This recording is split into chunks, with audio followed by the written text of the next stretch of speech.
Bienvenue à toutes et à tous. Merci infiniment de nous rejoindre.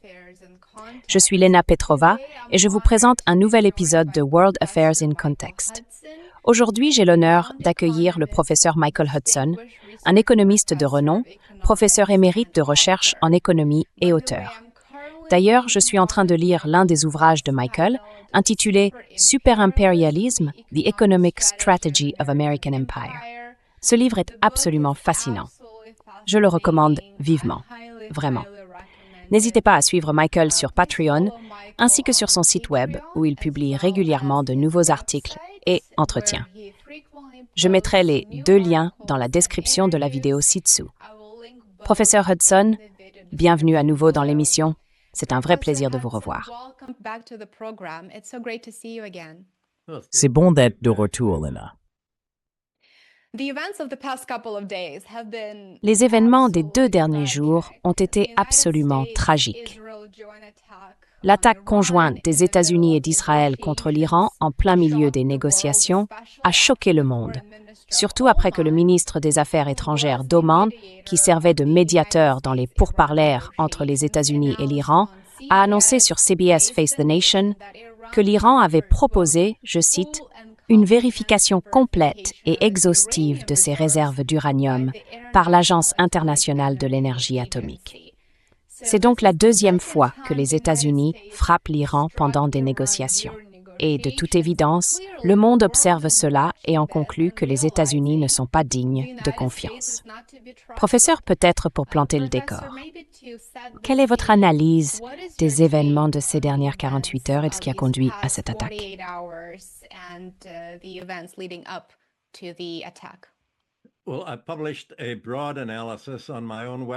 Eh bien, j'ai publié une analyse approfondie sur mon propre site web ce matin et elle est également disponible sur Counterpunch, sur le site Global South d'Amherst, ainsi que sur plusieurs autres plateformes.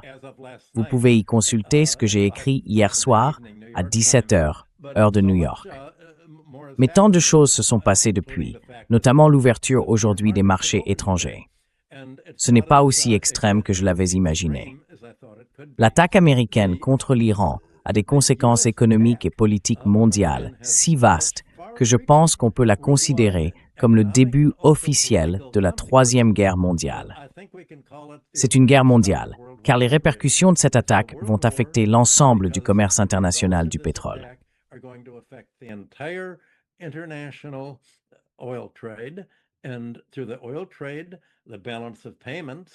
Et à travers le commerce du pétrole, la balance des paiements de la plupart des pays, y compris ceux du Sud global, va être affectée. Ils devront décider comment réagir à la hausse des prix du pétrole, qui n'ont augmenté que d'environ 10% jusqu'à présent, ce qui n'est pas énorme. Je pense que ce que l'on voit, c'est le début de la fermeture du détroit d'Ormuz, ce qui va aggraver la pénurie et l'intensifier plus, la fermeture durera. Et il semble que ce sera une fermeture prolongée. Il semble que la guerre va durer au moins plusieurs semaines, voire plusieurs mois. Alors tout à coup, Trump dit au monde, « Qu'est-ce que j'ai fait? Instaurons un cessez-le-feu. »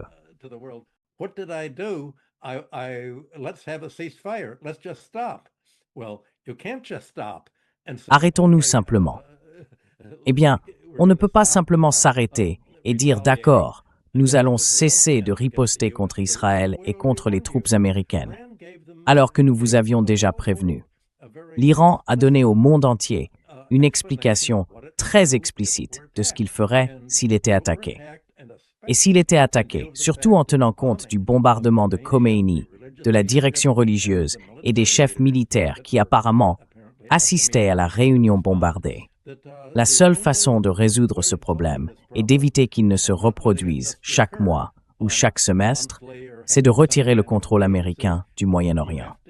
Et cela va prendre pas mal de temps.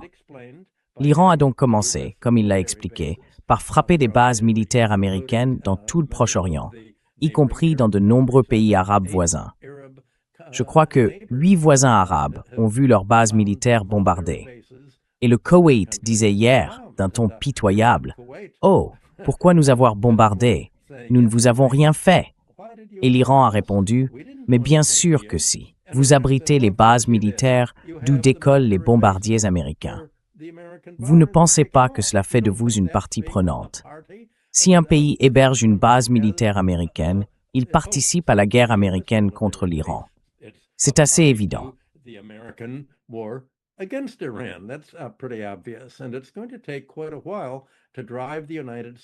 Et il faudra pas mal de temps pour chasser les États-Unis de ces bases. La seule façon d'y parvenir est de convaincre les États-Unis, l'armée et les soutiens du régime Trump qu'il s'agit d'une guerre perdue et que le coût d'une attaque contre l'Iran et du maintien de bases militaires au Proche-Orient entraînera une grave crise financière pour l'économie mondiale. Avant tout, le fait est que les États-Unis n'autorisent aucun pays étranger à commercer avec un producteur de pétrole, Russie, Venezuela, Iran, qui ne soit pas sous leur contrôle. Aux États-Unis, nous avons fondé notre politique étrangère au cours du siècle dernier, et plus particulièrement depuis 1953, lorsque nous avons renversé le dirigeant iranien Mossadegh, qui voulait reprendre le contrôle des ressources pétrolières de l'Iran. Le pilier de la politique étrangère américaine a toujours été le contrôle du commerce mondial du pétrole, considéré comme le point d'étranglement de l'économie mondiale.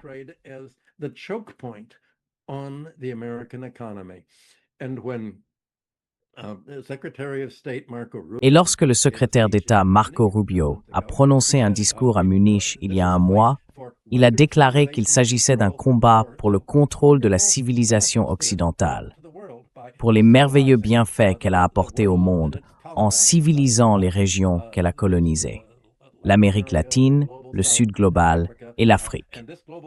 Et ce contrôle mondial de l'Occident est désormais entre les mains des États-Unis. Nous protégerons la tradition occidentale de domination du monde dans le cadre de la mission de notre civilisation. En d'autres termes, nous déclarons la guerre à tous les autres pays. Et nous allons traiter l'Europe, l'Asie, la Russie et la Chine de la même manière que nous avons traité le Pérou et l'Amérique latine au XVIIe siècle et l'Afrique au XIXe siècle.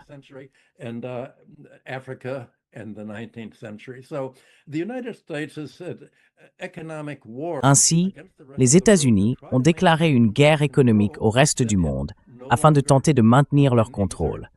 Un contrôle qu'ils ne peuvent plus exercer par le biais des institutions qu'ils ont mises en place à la fin de la Seconde Guerre mondiale, en 1945, lorsqu'ils étaient en position d'imposer un ordre international fondé sur le dollar et sur le pouvoir de veto américain à l'ONU, au FMI et à la Banque mondiale. J'ai publié un article vendredi dernier sur Democracy Collaborative qui décrit tout cela plus en détail. En substance, les États-Unis disent « Nous rejetons le principe même du droit international qui s'est développé au cours des 4 derniers siècles, depuis la paix de Westphalie en 1648 jusqu'à la Charte des Nations Unies. »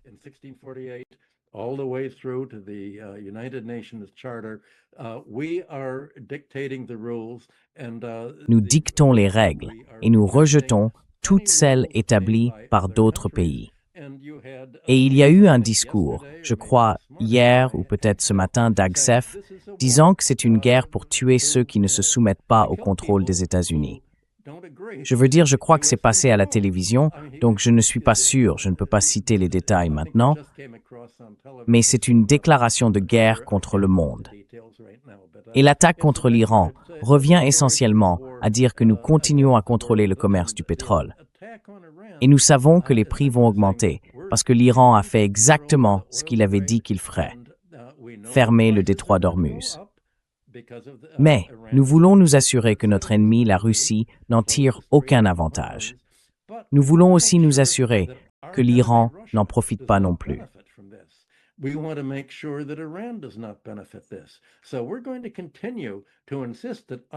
Nous allons donc continuer à insister pour que les autres pays ne relâchent pas la pression sur la Russie face à la hausse des prix du pétrole, en important du pétrole russe, du pétrole vénézuélien ou du pétrole provenant de tout pays que nous ne contrôlons pas. L'augmentation des prix du pétrole que vous allez constater, je pense, chaque semaine à travers le monde, va imposer des conditions de récession à une grande partie de l'industrie européenne. Et elle va mettre à rude épreuve la balance des paiements du Sud global. Tout cela dépend du fait que les autres pays se soumettent aux sanctions.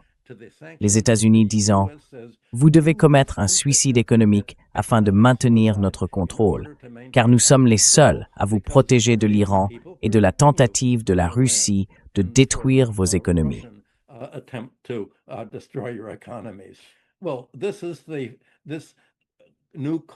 Eh bien, cette nouvelle guerre froide est la fiction fondatrice qui façonne la politique étrangère américaine. Jusqu'à présent, les dirigeants européens au Royaume-Uni, en Allemagne et en France ont tous adhéré à cette fiction. D'autres pays vont-ils rejeter la politique que poursuivent les États-Unis? Et s'ils la rejettent, comment vont-ils s'y prendre? Cela nécessiterait une restructuration complète de l'ordre institutionnel qui régit le commerce mondial et la finance internationale. Cela suppose une dédollarisation et une rupture avec les pays qui continuent de laisser les États-Unis contrôler leur politique commerciale.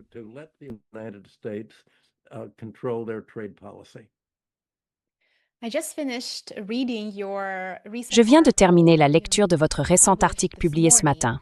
Et bien sûr, il est absolument excellent. Il offre des analyses extrêmement précieuses.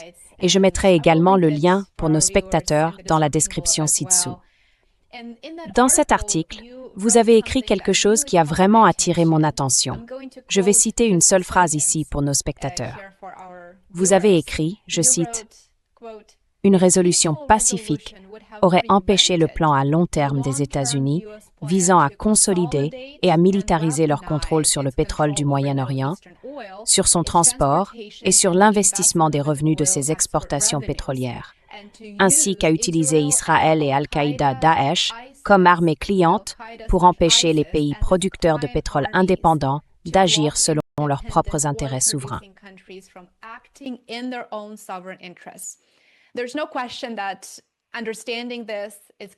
Il ne fait aucun doute que comprendre cela est essentiel pour saisir la guerre de choix menée par Trump contre l'Iran. Et dans une perspective plus large du point de vue de la politique américaine au Moyen-Orient, comprendre cela permet également de voir la guerre hybride que les États-Unis mènent contre les États non alignés, en contrôlant les ressources, en imposant des sanctions économiques qui les empêchent de commercer librement ou d'accéder aux systèmes internationaux de règlement. Professeur, pourriez-vous développer cette phrase tirée de votre article, s'il vous plaît, et nous aider à comprendre comment l'utilisation d'armées clientes et d'acteurs tiers permet aux États-Unis de mener cette guerre économique contre d'autres États souverains?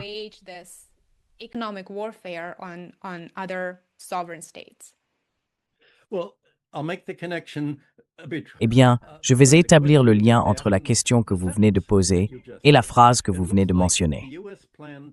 Il semble que le plan des États-Unis pour attaquer l'Iran ait été élaboré lorsque Netanyahou a rendu visite aux États-Unis à la fin du mois de décembre, autour du Nouvel An. Les États-Unis ont alors décidé, très bien, voici le plan pour prendre le contrôle de l'Iran. Et le prétexte était, eh bien, il nous faut une excuse pour faire la guerre. Quelle est l'excuse? Organisons une négociation et suivons le grand mensonge de Trump, le même mensonge que Netanyahou répète depuis plus de 10 ans, selon lequel l'Iran veut fabriquer une bombe atomique pour tout faire exploser.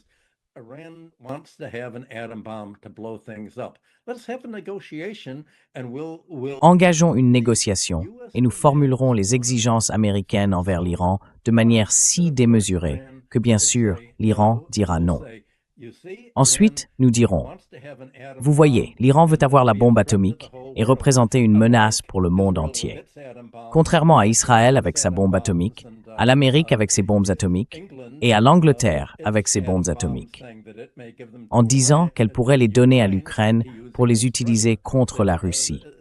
Ils ont entamé les négociations à Oman pour la forme, afin de pousser l'Iran à dire quelque chose d'excessif que l'administration Trump pourrait utiliser pour affirmer « Vous voyez, nous avons essayé d'éviter la guerre, et nous n'avons pas pu l'éviter. »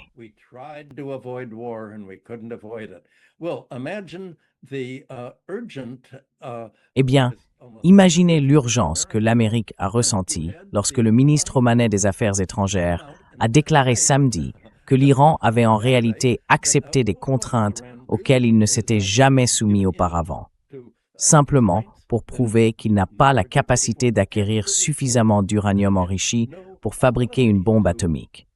Il va se débarrasser de ses stocks d'uranium enrichi et les conserver dans d'autres pays. Ainsi, il a cédé à toutes les exigences des États-Unis selon lesquelles l'Iran ne peut pas produire de bombes atomiques. Eh bien, cela a forcé les États-Unis à dire, avant que cela ne devienne public, c'était samedi, qu'il fallait stopper cela dans l'œuf.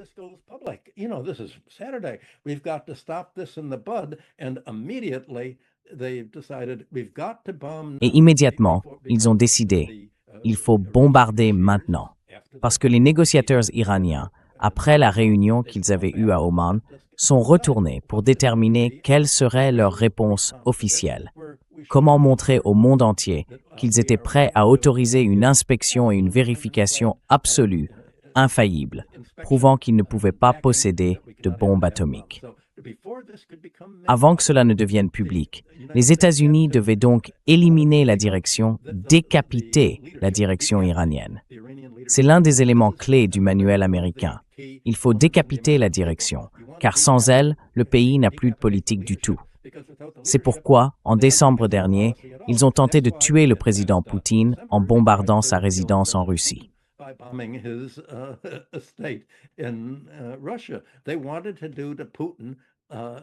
Ils voulaient faire à Poutine, à la fin de l'année dernière, exactement ce qu'ils avaient fait à Khomeini en Iran. Eh bien, cela n'a pas fonctionné. C'est justement l'idée. Les États-Unis avaient donc initialement prévu de partir en guerre à la mi-janvier, lorsqu'ils avaient programmé un soulèvement complet que la CIA et le National Endowment for Democracy avaient organisé en fournissant des ordinateurs Starlink. Ceux-ci devaient informer tous les agents qu'ils avaient placés. Organisons une opération de type Maïdan, une manifestation pour montrer que le peuple veut un changement de régime. Rendons-la aussi violente que possible. Laissons le peuple renverser le gouvernement et montrons à quel point il soutient réellement les États-Unis, qu'il préférerait voir les États-Unis diriger l'Iran plutôt que les autorités en place.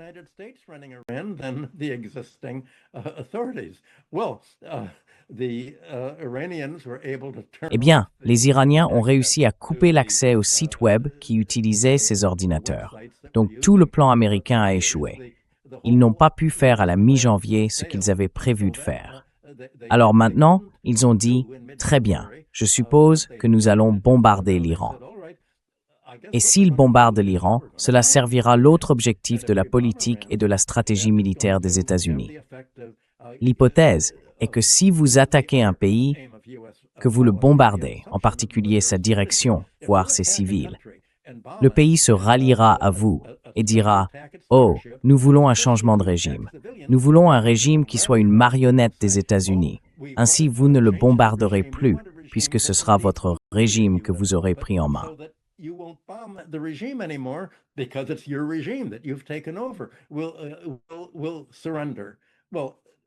Aucun pays n'a jamais fait cela.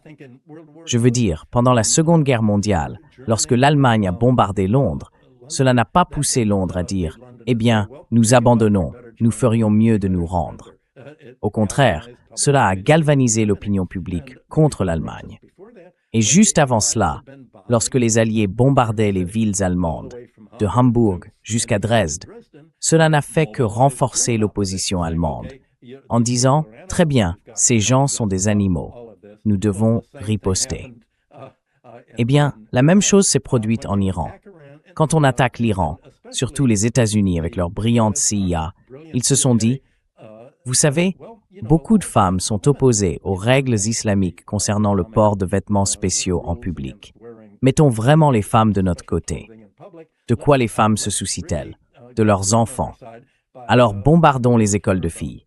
Faisons ce que nous avons fait au Vietnam. » Let's do what we did. It worked. Let's do what we did in Vietnam. You focus on bombing the schools. You do what Israel has done. Vous vous concentrez sur le bombardement des écoles. Vous faites ce qu'Israël a fait à Gaza. Vous bombardez les écoles. Vous tuez les enfants. Et si vous en tuez suffisamment, la population finira par abandonner et dire « Très bien, nous voulons la paix, à vos conditions ». Évidemment, le bombardement des écoles de filles en Iran n'a pas eu cet effet. Et c'était insensé. On se demande quelle psychologie peut amener les Américains, les Européens, les Occidentaux à penser qu'en blessant un pays, on le poussera à se soumettre plutôt qu'à se défendre contre ce qu'on lui a fait. C'est donc bien ce qui s'est passé. Les Iraniens soutiennent massivement le régime pour riposter, et ils veulent non seulement chasser les bases américaines, mais aussi empêcher les États-Unis, qui, depuis un demi-siècle, cherchent à contrôler le Proche-Orient, de le faire non pas avec leurs propres troupes, mais en utilisant une armée cliente.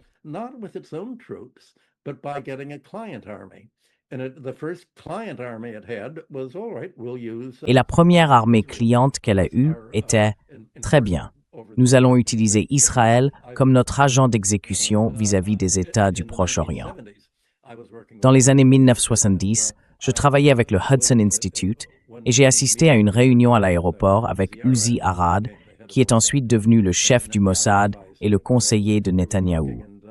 Nous discutions et un général américain s'est approché d'Uzi et lui a dit « Vous savez, vous êtes notre porte-avions terrestre en Israël. » C'est ainsi que les Américains voyaient Israël. Uzi avait l'air très embarrassé par tout cela. Et évidemment, Israël ne veut pas être simplement le porte-avions terrestre de la politique américaine.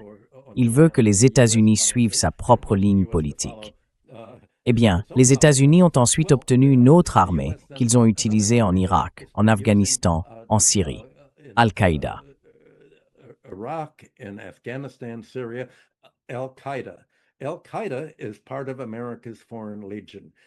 Al-Qaïda fait partie de la Légion étrangère américaine en tant que groupe terroriste, très similaire aux nazis en Ukraine. Ils sont motivés par la haine ethnique et religieuse, mais aussi par le gain financier et le soutien direct des États-Unis en Afghanistan et en Ukraine, pour attaquer les russophones à travers le Proche-Orient, ainsi que les groupes islamiques chiites qui ne sont pas wahhabites sunnites. Ces groupes mènent une guerre religieuse pour détruire les régimes qui ne sont pas pro-américains et pro-israéliens. Ainsi, Al-Qaïda, l'État islamique et les armées israéliennes ont collaboré au cours de la dernière décennie. Il n'y a jamais eu d'opposition d'Al-Qaïda ou de l'État islamique aux troupes israéliennes, seulement aux troupes chiites et à celles qu'Israël et les États-Unis désignent comme ennemis. That Israel and the United States designate as enemies. So the Iranians. Ainsi, les Iraniens ont compris qu'ils se battent non seulement contre Israël, mais aussi contre l'Arabie saoudite. Apparemment, au cours du dernier mois, des rumeurs ont circulé selon lesquelles l'Arabie saoudite aurait encouragé les États-Unis, les incitant à attaquer l'Iran, en disant « Vous aurez tout notre soutien ». L'Iran n'éprouve donc aucune sympathie envers les États arabes sunnites qui accueillent des bases militaires américaines. L'un des objectifs de l'Iran est d'empêcher ces pays d'héberger des bases américaines et de soutenir le groupe terroriste Daesh, qui suit la religion wahhabite originaire d'Arabie saoudite, l'idéologie djihadiste extrémiste prônant le meurtre de tous ceux qui ne partagent pas leurs idées.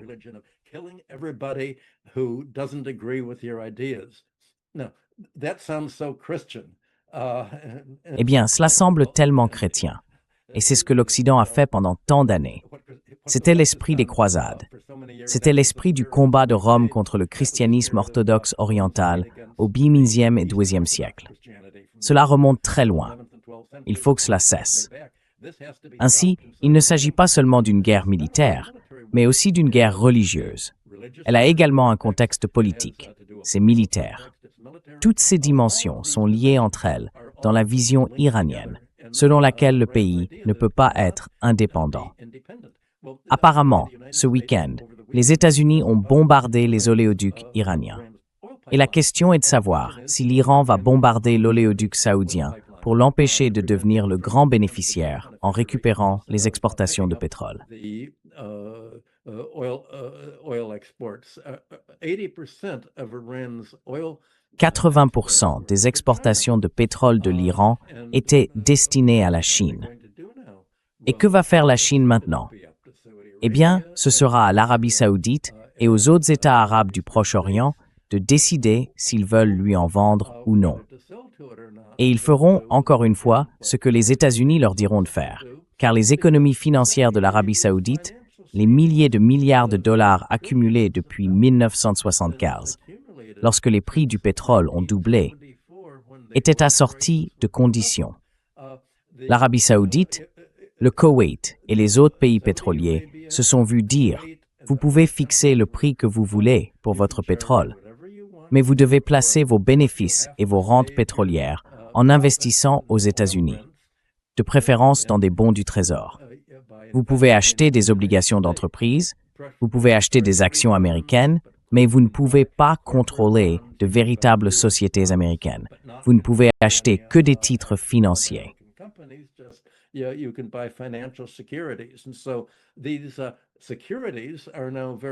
Ainsi, ces titres sont désormais très peu sûrs, donnant aux États-Unis le pouvoir sur toutes les économies accumulées des pays exportateurs de pétrole, tout comme l'Europe l'avait sur la Russie lorsqu'elle a confisqué 300 milliards de dollars de réserves financières russes en Belgique, après que la Russie a riposté pour protéger la population russophone en Ukraine en 2022.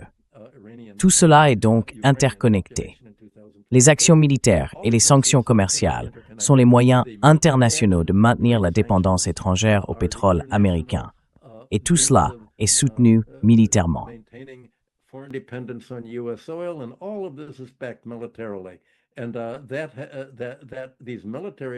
Et ces bases militaires doivent être démantelées dans le cadre de la restructuration.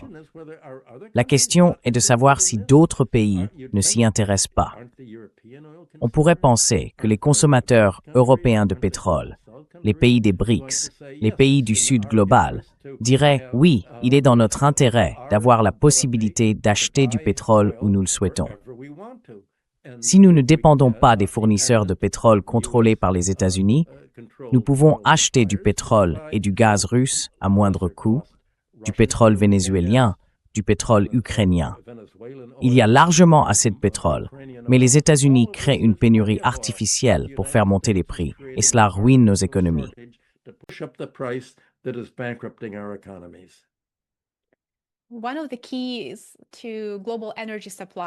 L'un des éléments clés de l'approvisionnement énergétique mondial est bien sûr le détroit d'Ormuz. Avec 20 millions de barils de pétrole qui y transitent chaque jour, c'est véritablement le point d'étranglement de l'énergie mondiale. Et maintenant, il est fermé. J'ai vu des rapports indiquant que les Ansar-Allah yéménites ou les Houthis bloquent également la mer Rouge. Les assureurs maritimes mondiaux refusent désormais d'assurer les navires dans la région et la situation tourne tout simplement au chaos total. Les prix du pétrole brut augmentent, comme vous l'avez mentionné au début de notre conversation. Alors, quel impact cela va-t-il avoir sur l'économie mondiale? Car il est clair que cela pourrait se transformer en un conflit prolongé, puisque l'Iran riposte. Certains experts estiment que l'Iran surprend véritablement ses adversaires par la force de sa réponse. Quel impact cela aura-t-il sur l'économie mondiale si la situation dure, disons, plus d'une semaine?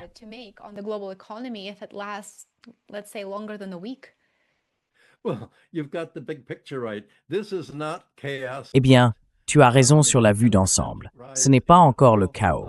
Je veux dire, une hausse de 10% du pétrole, une envolée du prix de l'or et un renforcement du taux de change du dollar américain. C'est une fuite vers la sécurité. J'ai été surpris la semaine dernière qu'il y ait eu si peu de changements dans le prix à terme du pétrole. On pourrait penser que les prix du pétrole auraient commencé à grimper à mesure que les risques de guerre avec l'Iran augmentaient. Les gens s'attendaient vraiment à ce que les États-Unis ne soient pas prêts à créer un chaos si intense qu'il pousserait d'autres pays à former une alternative à l'ordre dominé par les États-Unis. Donc le chaos n'a pas encore commencé. US-based order. So the chaos hasn't begun yet. As you were right to point out the one. Tu as eu raison de souligner cette sorte de limite d'une semaine. Est-ce que cela peut durer plus d'une semaine? Eh bien, tu as Trump qui dit « Instaurons un cessez-le-feu, ouvrons le détroit d'Ormuz et tout ira bien ». Ensuite, nous pourrons revenir à notre plan de changement de régime, provoquer une révolution et vraiment découper l'Iran en 5 pays distincts que nous concevons depuis des décennies. Nous voulons démanteler l'Iran, tout comme nous voulons démanteler la Russie et la Chine, afin qu'ils ne puissent plus jamais avoir de pouvoir. Instaurons simplement un cessez-le-feu pour pouvoir reprendre nos actions clandestines. Assassinat politique, sanctions et tout le reste. Sanctions on you and everything else. This is such a fantasy that you wonder. C'est un tel fantasme qu'on se demande, enfin on ne se le demande même pas vraiment.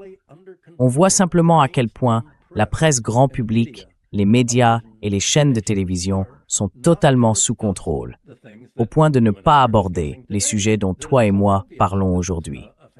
C'est tellement évident que tout cela relève du fantasme. Et vraisemblablement, après une semaine, si le comportement de l'Iran ne change absolument pas, bien sûr qu'il ne se contentera pas de maintenir le détroit d'Ormuz fermé, mais qu'il continuera à bombarder Israël, en particulier Haïfa, Tel Aviv, certaines zones de Jérusalem et d'autres points stratégiques en Israël, ainsi que les bases militaires américaines environnantes. La marine s'est déjà en quelque sorte retirée, sans qu'aucune tentative sérieuse des Américains n'ait été faite pour arrêter cela, et sans qu'Israël n'ait essayé non plus. Mais il n'y a rien que les États-Unis puissent faire pour prouver qu'ils ne sont pas un tigre de papier, comme Mao les appelait déjà dans les années 1950 ou 1960. Way back in the 1950s or 60s. Les missiles et les systèmes de défense aérienne américains ont montré qu'ils ne fonctionnent pas. La marine ne peut pas vraiment se protéger. L'armée de l'air est incapable de larguer les grosses bombes depuis les bombardiers B-2 qu'elle avait prévu d'utiliser, comme elle a essayé de le faire en juin dernier lorsqu'elle a échoué à détruire les sites d'enrichissement nucléaire iraniens. Ainsi, le monde verra, après une semaine, et surtout après un mois, que les prix du pétrole vont augmenter. Et à mesure que les prix du pétrole montent, les entreprises et les industries qui dépendent d'un pétrole relativement bon marché vont souffrir et pourraient devoir cesser leurs activités. Vous verrez probablement davantage d'affrontements lorsque la Russie commencera à protéger ses pétroliers contre les attaques des États-Unis, qui ont saisi des pétroliers russes, provoquant des ripostes militaires contre les avions ou les navires tentant de les capturer.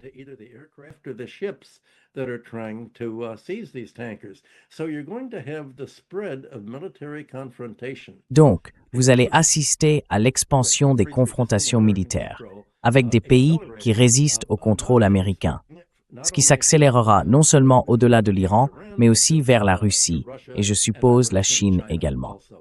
Voilà, en gros, ce qui va se passer. Vous n'avez encore rien vu du chaos à venir.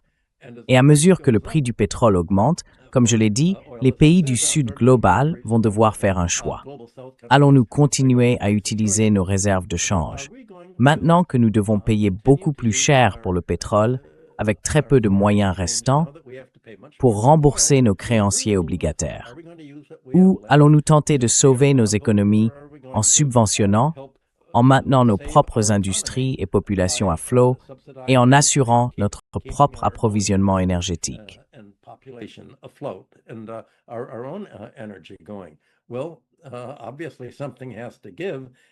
Eh bien, il est évident que quelque chose doit céder. C'est là que la crise éclate. Lorsque les pays doivent décider s'ils paient leurs dettes en dollars, les détenteurs d'obligations et les banques en dollars, ainsi que le FMI, les intérêts arrivant à échéance en devises étrangères. Ils doivent payer le pétrole en dollars, ou bien ils vont dire « Nous ne pouvons pas à la fois payer des prix plus élevés pour le pétrole et rembourser nos dettes extérieures. » Quelque chose doit céder. Nous déclarons un moratoire qui pourrait bien se transformer en annulation pure et simple si nous restons unis au lieu d'être isolés, en rejetant les relations avec la zone du dollar elle-même.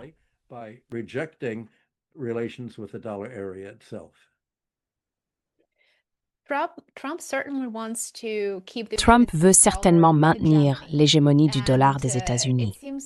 Il me semble que faire étalage de puissance militaire et adopter des postures agressives et offensives à travers le monde, ainsi que mener des actions militaires unilatérales, sont ses outils par défaut pour atteindre cet objectif. Je me demande comment le dollar américain se comporterait dans le contexte de cette brutalité déchaînée et de cette violation du droit international par l'administration Trump.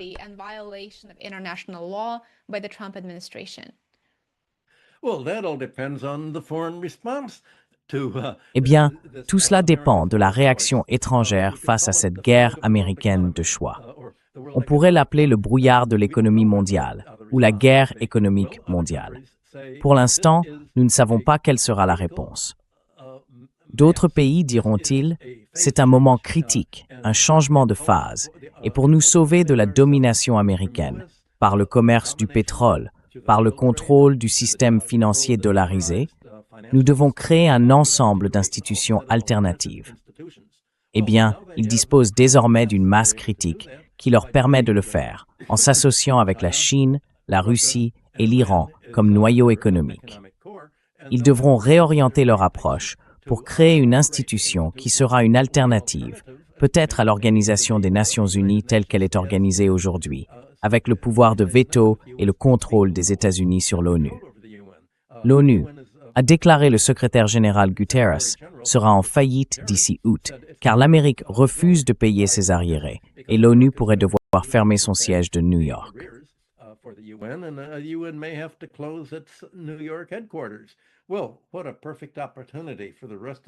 Eh bien, quelle occasion parfaite pour le reste du monde de dire « Oui, nous allons créer un siège des Nations Unies quelque part en dehors de l'hémisphère occidental, en dehors des États-Unis, de l'Europe occidentale et du contrôle de leurs alliés. Et ce faisant, nous allons changer les règles de l'ONU. Si les États-Unis bloquent ces règles, alors nous devrons réécrire la Charte des Nations Unies pour supprimer le droit de veto. Le Conseil de sécurité, sous le contrôle du régime fantoche américain, et créer notre propre alternative. Une alternative au Fonds monétaire international, à la Banque mondiale, à l'Organisation mondiale du commerce. Nous allons devoir créer un nouvel ordre économique. C'est cela qui va déterminer le taux de change du dollar. Et les États-Unis vont tenter d'empêcher cela par l'intermédiaire de leurs alliés en Grande-Bretagne, en Allemagne, en France et dans l'Union européenne, dirigés par von der Leyen et Kallas.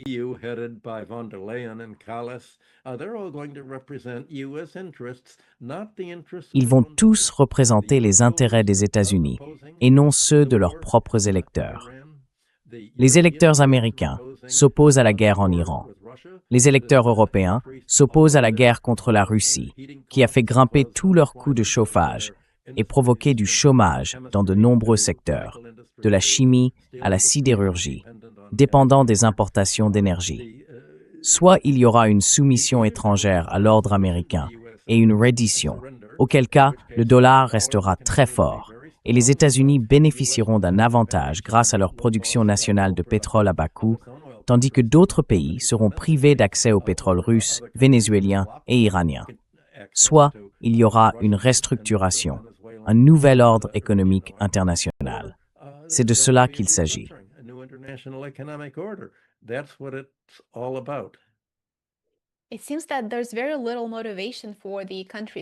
Il semble qu'il y ait très peu de motivation pour les pays du Sud global à maintenir l'ordre économique actuel, car il est conçu pour les maintenir dans un état de subjugation, pour les garder dans une position qui, si elle n'est pas celle d'un partenaire junior, est bien pire encore.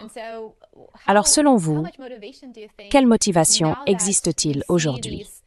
Alors que nous voyons se dérouler ces actes de guerre économique et même des actions militaires illégales contre des États souverains, quelle motivation y a-t-il à continuer de collaborer avec les États-Unis pour préserver l'hégémonie du dollar plutôt que de se concentrer réellement sur le développement régional, les règlements et les monnaies locales, même si, bien sûr, cela nécessiterait des investissements considérables dans les infrastructures et la technologie pour y parvenir.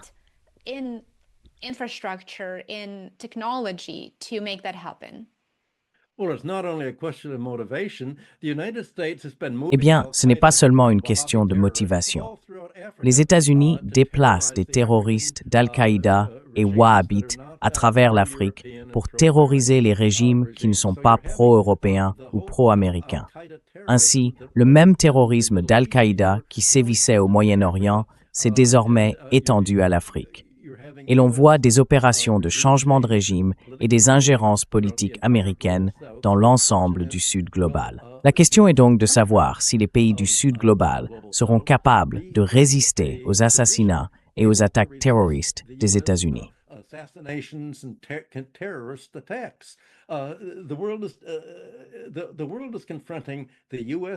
Le monde affronte les États-Unis et l'Europe comme une puissance mondiale terroriste. C'est le seul pouvoir qu'il reste aux États-Unis maintenant qu'ils ont perdu leur puissance industrielle et financière. Seulement le pouvoir terroriste qu'ils ont utilisé contre l'Iran, contre les Palestiniens, contre les Ukrainiens russophones et d'autres groupes qui ont tendance à résister à l'autorité américaine. Cela entraîne donc une crise politique, une crise et une révolution à l'échelle mondiale. C'est pourquoi j'ai dit que ce qui se passe actuellement en Iran constitue la phase d'ouverture de la Troisième Guerre mondiale et que cela va durer plus d'une semaine.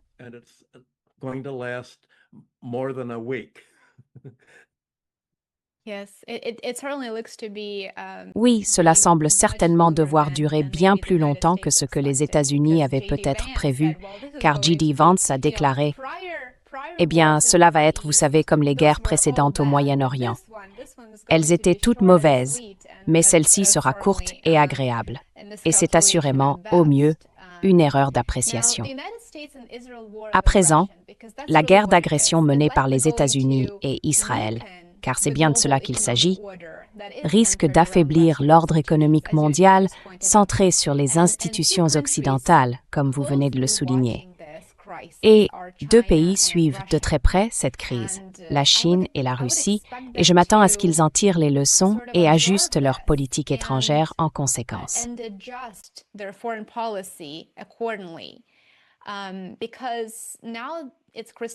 Parce qu'il est désormais parfaitement clair que les États-Unis se sont transformés en un État voyou, sans aucune autorité morale. Ils viennent de bombarder une école primaire pour filles. Je pense donc qu'on peut dire qu'il ne reste presque plus de crédibilité morale, s'il en reste. Ils n'ont aucun respect pour le droit international, ni pour la vie humaine. Quel message Trump vient-il d'envoyer aux dirigeants mondiaux, et en particulier à la Russie? Les États-Unis se présentent non pas comme un co-belligérant, mais comme un médiateur dans les négociations par procuration entre la Russie et l'Ukraine, et entre la Russie et les États-Unis.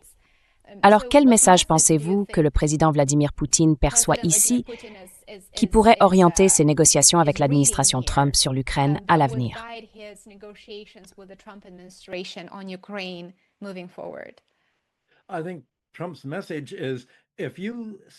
Je pense que le message de Trump est que si l'on dit que les États-Unis sont un État voyou, alors il faut dire que tout l'Occident est un État voyou, car nous avons l'Europe occidentale de notre côté.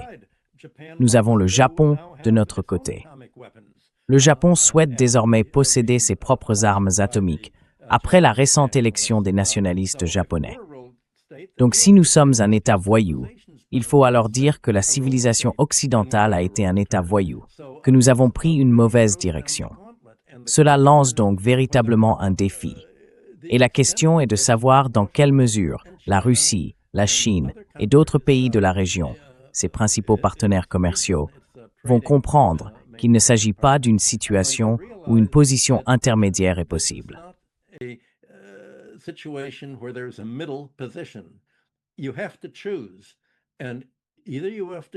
Vous devez choisir. Soit vous maintenez les institutions existantes qui soutiennent tout l'État voyou terroriste, soit vous créez une nouvelle alliance internationale, comme le monde pensait en avoir une après la Seconde Guerre mondiale, afin d'offrir réellement une alternative aux lois de la guerre qui interdisent les attaques contre les civils et contre les pays ne représentant aucune menace militaire pour l'agresseur.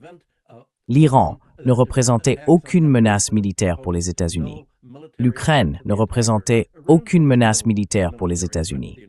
Et Gaza, les Palestiniens ne représentaient aucune menace économique pour les États-Unis, mais ils voulaient être indépendants. Tout pays désirant sa propre souveraineté, et la souveraineté est le fondement du droit international. And sovereignty is the basis of international law. Any country wanting its own sovereignty is a Tout threat pays to the souhaitant United sa States. propre souveraineté est perçu comme une menace par les États-Unis, car ceux-ci se sentent en insécurité s'ils ne peuvent pas contrôler les lois que chaque autre pays suit afin de s'assurer que ces lois profitent aux États-Unis. Et, comme le dit Donald Trump, fasse de l'Amérique le gagnant et des autres pays les perdants dans toute négociation commerciale, tout schéma financier ou toute alliance politique. Ainsi, la conception américaine de la sécurité nationale est que les autres pays doivent renoncer à leur propre sécurité.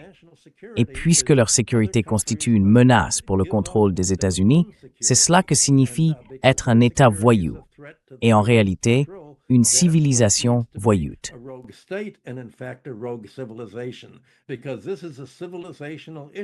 Parce qu'il s'agit d'une question de civilisation. D'autres pays vont se rendre compte que c'est un combat civilisationnel. Et s'ils ne créent pas une alternative dans le sillage de l'instabilité provoquée par la guerre en Iran, alors ils sont perdus. On pourrait y voir, d'une certaine manière, la bataille finale de la Seconde Guerre mondiale, puisqu'il n'y a jamais eu de véritable traité de paix de la Seconde Guerre mondiale. Aucun traité établissant la paix avec le Japon, aucun véritable règlement d'après-guerre. C'était plutôt, pour nous voulons recréer notre domination sur l'Asie, ce qui était tout l'enjeu de la Seconde Guerre mondiale. Et pour les Américains et les Européens, c'était plutôt, nous voulons créer non pas vraiment la démocratie dont il était censé être question.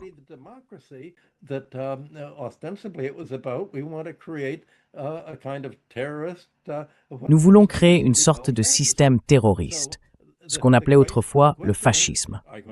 La question est donc, allez-vous avoir le fascisme ou ce qu'on appelait autrefois le socialisme? C'est vraiment le choix. Allez-vous dépendre de l'ordre unipolaire des États-Unis ou d'un ordre multipolaire de pays agissant selon leurs propres intérêts souverains, capables de commercer et d'entretenir des relations financières pour leurs propres bénéfices, vraisemblablement afin d'accroître la prospérité et la productivité, au lieu d'imposer l'austérité à leurs propres économies pour permettre aux États-Unis de continuer à financer leur contrôle militaire d'autres pays par le biais des bases militaires qu'à tout le moins l'Iran tente de détruire dans sa région.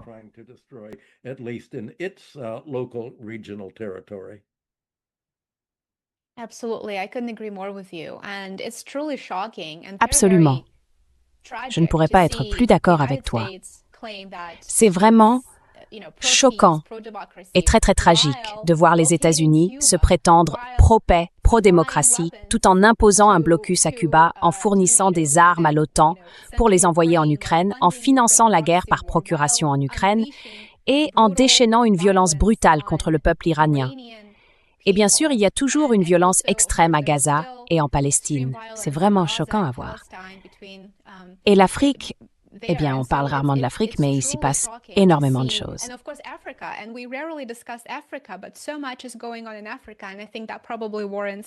Et je pense que cela mérite probablement une vidéo à part entière, car c'est l'un des principaux champs de bataille entre le colonialisme et ces pays comme le Burkina Faso, le Mali et le Niger, qui veulent tracer leur propre voie et être souverains.